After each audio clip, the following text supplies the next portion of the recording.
તો કેન્દ્ર સરકારના આવનારા બજેટને લઈને સુરતના હીરા ઉદ્યોગમાં ફરી એકવાર આશાની કિરણ જાગી છે। લાંબા સમયથી મંદીના માહોલમાં સપડાયેલા હીરા ઉદ્યોગકારો અને રત્ન કલાકારોને સરકાર તરફથી રાહતની અપેક્ષા છે।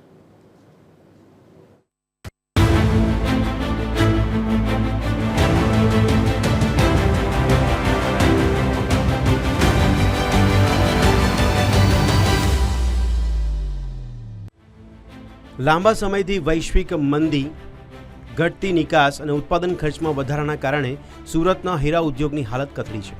ખાસ કરીને નાના અને મધ્યમ સ્તરના હીરા ઉદ્યોગકારો પર આ મંદીની સૌથી વધુ અસર જોવા મળી છે। આ કફોડી સ્થિતિમાં કેન્દ્રીય બજેટ તરફ હીરા ઉદ્યોગકારોની નજર મંડાઈ છે। ગ્રામ્ય વિસ્તારમાં, રૂરલ એરિયામાં સરકાર દ્વારા એવી પોલિસી બનાવવા આવે અને ત્યાં જેને યુનિટ સ્થાપવું હોય તેને સબસિડી, લાઇટ સબસિડી, મશીનરીની અંદર સબસિડી અને એ રીતે પ્રોત્સાહિત કરીને નાના સેન્ટરો ગોતીને તાલુકા મથક હોય કે બીજા કોઈ નાના શહેરો એમાં જો આ રીતે ડાયમંડ ઇન્ડસ્ટ્રીઝને ઊભી કરવામાં આવે તો ત્યાં બહુ વિશાળ રોજગારીની તકો રહેલી છે। ત્યાંની રોજગારી રત્ન કલાકારોને પૂરતા પ્રમાણમાં મળે।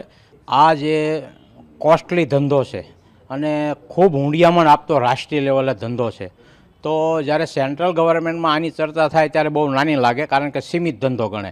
પણ જ્યારે એક્સપોર્ટ ઇમ્પોર્ટની જ્યારે નજર કરે ત્યારે રાષ્ટ્રીય લેવલના જેટલા એક્સપોર્ટ ઇમ્પોર્ટની કમ્પેરિઝનમાં ખૂબ મોટું ગણાય।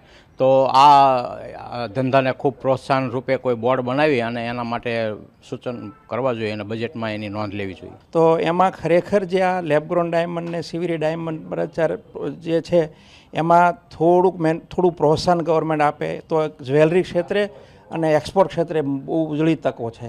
કારણ કે સિવિરી ડાયમંડ અને જે એસટીએફસી ડાયમંડ જે છે એના હિસાબે કારીગરોને રોજગારી સંપૂર્ણ મળે છે, તો એ રોજગારી જ્વેલરીમાં બી પરિવર્તન થાય।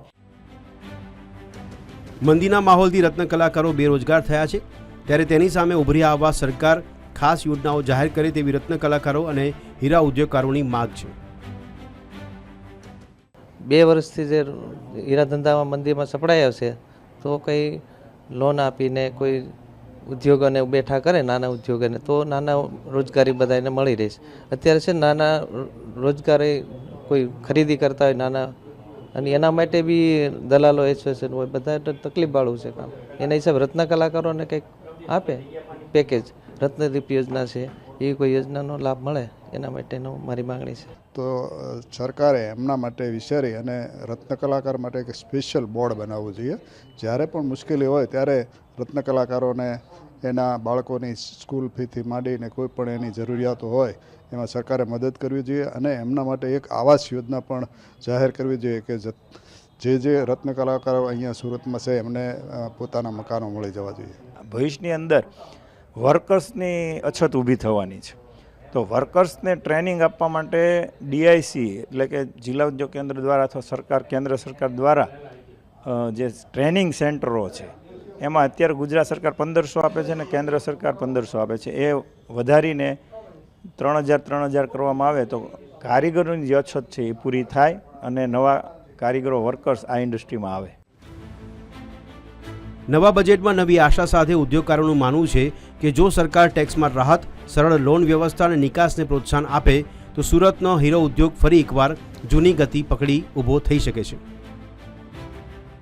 હાલમાં જે બજેટ આવી રહ્યું છે ને, આ બજેટને લઈને હીરા ઉદ્યોગકારો જે છે તેમણે ક્યાંય ને ક્યાંય છેલ્લા ઘણા સમયથી મંદા પડેલા હીરા ઉદ્યોગ છે તેમાં રત્ન કલાકારો અને ઉદ્યોગપતિને ફાયદો થાય તે પ્રકારનું બજેટ રજૂ કરવા માંગ કરી છે। સાથે સાથે જે પ્રકારે રત્ન કલાકારો છે તેમને સતત ક્યાંય ને ક્યાંય મંદીનો સામનો કરવો પડ્યો હતો અને પોતાનું જીવન નિર્વાહ ચલાવવા માટે થઈને સરકારી યોજનાઓ, આવાસ તેમજ તેમના જે રહેઠાણો અને તેમને લોન સહિતની જે વ્યવસ્થા મળી રહે તે માટે થઈને રત્ન કલાકારોના હિત માટે થઈને આ બજેટમાં રજૂ થાય તે પ્રકારની માંગણીઓ જે છે તે હીરા ઉદ્યોગકારોએ કરી છે।